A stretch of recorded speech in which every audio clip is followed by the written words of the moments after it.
Bonjour à toutes, bonjour à tous, bienvenue dans cette chronique cinéma, nous sommes en 2019 et voici la 6e et 7e chronique de cette nouvelle année. Alors pourquoi 6e et 7e me direz-vous? Tout simplement parce que la semaine prochaine je prends un peu de vacances et donc dans cette chronique vous allez découvrir ma sélection ciné pour cette semaine évidemment, mais également pour la semaine prochaine. Donc, comme dirait mon boulanger, on a du pain sur la planche, on commence donc tout de suite avec ma première sélection. Première sélection au cinéma cette semaine avec All Inclusive, un film de monsieur Fabien Ottoniente, réalisateur entre autres de Jet Set, Disco ou la saga de Camping. Le nouveau film donc de monsieur Fabien Ottoniente avec Franck Dubosc, Xavier Demaison ou encore Josiane Balasco. Alors c'est une histoire assez simple d'un homme qui va se faire larguer par sa femme au moment de prendre l'avion à l'aéroport. Et il va devoir partir en vacances tout de même, mais comme une mauvaise nouvelle n'arrive jamais seule, lors de son arrivée, il va devoir partager sa chambre avec Jean-Paul, un éternel célibataire, incarné, vous l'aurez compris et deviné, par Franck Dubosc. Alors, une nouvelle fois dans ce film, somme toute sympathique et fort drôle, le réalisateur a du mal, je pense, à se renouveler. C'est très drôle, comme je vous le disais à l'instant, certes, mais sans forcément casser la baraque. Alors, comme je vous l'ai dit, rendez-vous au cinéma pour vous faire votre propre avis, car c'est comme ça que l'on peut juger d'un bon film. Pour moi, ce n'est pas le film du siècle, mais c'est certainement le film quand même à voir cette semaine. Je vous en rappelle le titre, All Inclusive. Deuxième sélection cette semaine, et pas des moindres, puisqu'il s'agit d'un nouveau film par le producteur de Titanic et Avatar, avec le nouveau film de monsieur Robert Rodriguez. Le film s'intitule Alita, qui simplement est un film de science-fiction fort bien réalisé, avec Rosa Salazar et Christopher Waltz, notamment dans les rôles principaux. Alors je vais essayer de faire assez simple.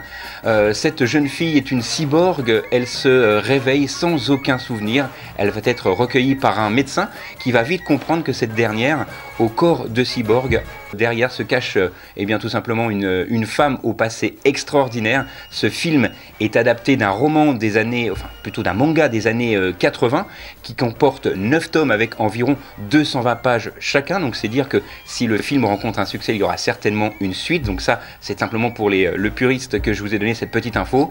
Et c'est un film que je vous invite très certainement à voir au cinéma cette semaine. Je ne vous en dirai pas plus puisqu'on a encore d'autres films à voir. Et le film de cette semaine qui s'intitule Alita, et donc je vous le rappelle, il sort bien évidemment cette semaine.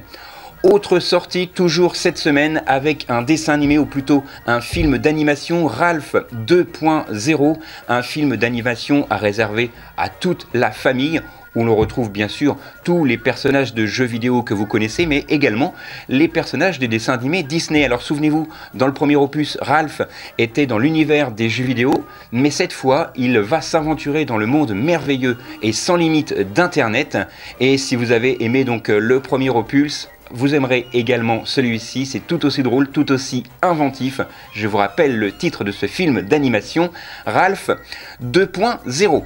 Voilà, ce sont mes 3 seules sélections pour cette semaine. Alors, comme je vous l'ai dit, exceptionnellement pas d'émission la semaine prochaine, c'est pourquoi je vais tout de suite vous livrer ma sélection de films pour la semaine prochaine.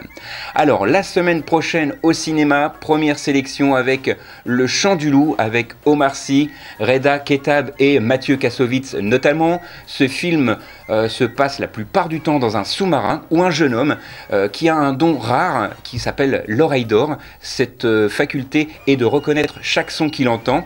Il est réputé infaillible, mais il va commettre pourtant une erreur qui va mettre son équipage en danger de mort.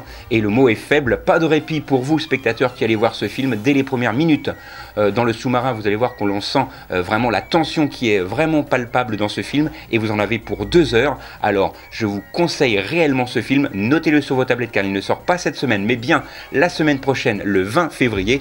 Je vous en rappelle le titre, Le Chant du Loup. Deuxième sélection pour la semaine prochaine avec un film également à voir pour les plus grands d'entre vous, également pour tous les passionnés de Lego, La Grande Aventure Lego 2, où les habitants de la petite ville Lego Bricks coulent des jours heureux. Évidemment, tout ne va pas se passer comme prévu puisqu'une nouvelle menace va pointer le bout de son nez et ils vont devoir essayer d'unir leur force et leur détermination avec Lucy, Emmett et également Batman qui vont devoir faire preuve de créativité face à l'épreuve qui les menace. Encore une fois, un film formidable que je vous conseille. Si vous avez aimé les premiers, vous en aimerez également sans conteste celui-ci, Lego 2, la nouvelle aventure Lego. Un film à voir donc à partir de la semaine prochaine. Alors que ce soit cette semaine ou la semaine prochaine, vous le savez, d'autres films sont à découvrir. Je vous donne donc rendez-vous la semaine prochaine dans votre cinéma habituel afin de les découvrir. Et puis encore une fois, pas de sélection ciné à la télé cette semaine, mais j'aimerais vous parler d'un livre qui est sorti la semaine dernière. Ce livre a pour titre Arrête de ramer, tu attaques la falaise, un titre un petit peu farfelu, vous allez me dire. Eh bien non, pas du tout, parce que ce livre va nous parler tout simplement des titres de films. Pourquoi ce film a ce titre et pourquoi pas un autre? Vous apprendrez également par exemple quels sont les 10 titres les plus vulgaires de films. Alors je vous donne simplement l'exemple. En numéro 1, vous avez Et mon cul c'est du poulet, sorti en 1980. En numéro 2, Ta gueule je t'aime, également sorti dans les années 80, donc je vous laisse découvrir les autres. C'est un film, enfin c'est un livre, pardon, qui parle de titres de films, c'est aux éditions Dunold. Et vous apprendrez également pourquoi, par exemple, le film de Quentin Tarantino s'appelle Réservoir Dog. Donc vous apprendrez tout cela dans ce livre. Et vous apprendrez également, par exemple, que le film Le Facteur sonne toujours deux fois devait en réalité s'appeler au début. Comment? Eh ben, vous le saurez en allant voir. Allez, je vous le donne. Je suis sympa, je vous le donne. Le film s'intitulait au départ Les Tarés, mais en réalité, ils ont décidé de l'appeler Le Facteur sonne toujours deux fois. Pourquoi? Vous l'apprendrez dans ce livre qui est sorti la semaine dernière aux éditions Dunold, écrit de main de maître par monsieur Philippe Lombard aux éditions Dunold.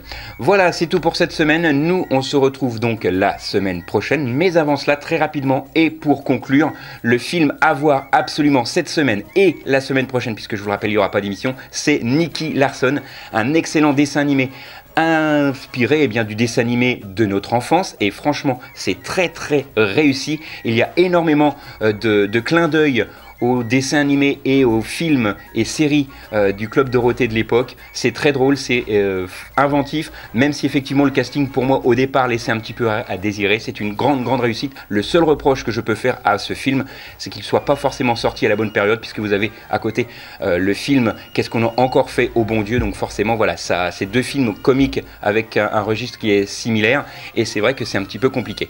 Mais voilà, les films à aller voir cette semaine et à la semaine prochaine dans le cadre de S'il n'en restait qu'un, Nicky Larson. Nous on se retrouve dans 15 jours, d'ici là sortez, allez au ciné et n'oubliez pas qu'un bon film, ça se voit aussi à la télé.